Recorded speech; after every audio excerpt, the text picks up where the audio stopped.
અને આવું એના કરી લેજો. દરેક જણને ગાયત્રી મંત્ર બોલતા આવડતો જ હશે. દરેક જણ બોલજો. સ્વાહા થઈ એટલે અંદર પધરાવાનું. સ્વાહા યજ્ઞનાની પંક્તિ. જ્યારે તમે સ્વાહા કરો ત્યારે યજ્ઞનાનું મોઢું ખુલે.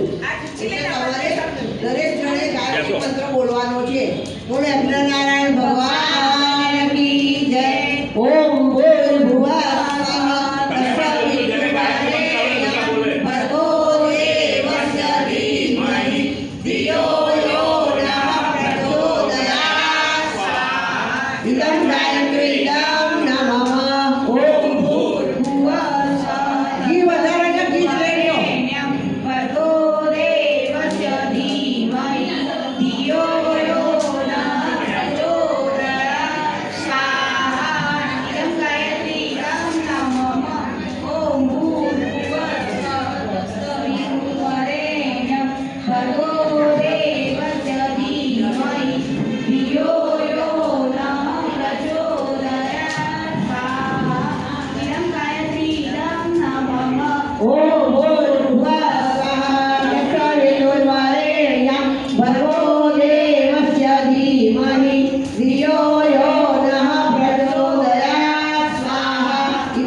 But